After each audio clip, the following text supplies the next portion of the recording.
Hello， 大家好。上一條片咧，我就同大家講咗少少關於拉低音發音嘅一啲重要嘅要注意嘅事啦。咁其實都未講晒，因為講發音真係好多嘢講，有排講。咁咧而家我就諗緊，其實仲有另外一樣嘢可以特別留意。其實我都之前喺 Kara 話你知講過一啲關於呢個技術嘅，就係關於你用邊一個手嘅對應部分咧去拉琴嘅時候，個聲音其實係唔同嘅。當你目標係唔同嘅時候咧，你應該用唔同嘅地方拉。咁啊望落梗係一隻手拉琴啦。其實我哋拉琴亦都唔係即係用手，淨係用對手去拉琴可以咁講。你應該要諗埋你睇唔到嘅，你其實發力係點樣樣嘅。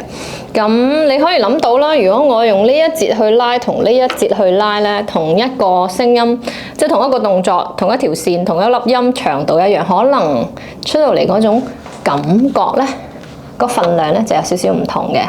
咁你可以諗啦，如果我去搬一張台，同一個大隻佬去搬一張台，搬出嚟個效果會唔同嘅。我可能好吃力啊，係啦，先搬得喐。咁大隻佬去拎嘅可能就好容易就好鬆弛咁就拎擺埋一邊，就係呢個分別啦。咁可能個聲，如果你咧用前臂去拉個低音線啦，我哋繼續講低音線啦。咁你就會覺得好似係我去搬張台咁啦。咁如果你用後邊去拉咧，你就會覺得比較唔同咧，就係一種厚度。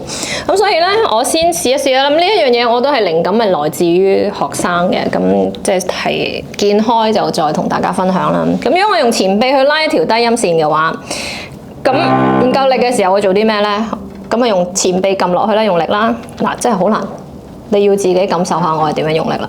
前臂用力係咁嘅，啲聲係會響，啲聲會響，不過咧就會會響，不過會扁啲咯。嗱，我而家用後邊個踭行啦，係點咧？我唔知道。嗱，我要透過個咪錄俾你哋咧，希望你係聽得到個分別啦。後邊拉咧，你會覺得豐啦，豐滿啦，厚度啦，同埋鬆弛啊，舒服啦。咁所以如果你想要呢一個 character 嘅話咧，咁就好講咧。你 touch 條線嘅時候，究竟你係用邊個部分去拉？咁當然，如果你想要一種掙扎嘅感覺，好唔舒服嘅感覺，好唔足夠嘅感覺咧，你係可以用前臂拉。咁所以翻轉頭講啦，就係聲音嘅嘢咧，其實就好似顏色咁，冇話邊隻色靚啲嘅，咁適合先係最好。咁所以你拉嘅時候要揣摩下，其實你拉嘅目標係做啲乜嘢嘢啦。同埋點樣分別自己係邊一個部分拉係有啲難度，係咪啊？咁如果你用呢度喐同埋用呢度喐，你覺得有冇唔同咧？如果有唔同，咁你拉琴嘅時候，你試下去感受下咯，好嘛？大家試下。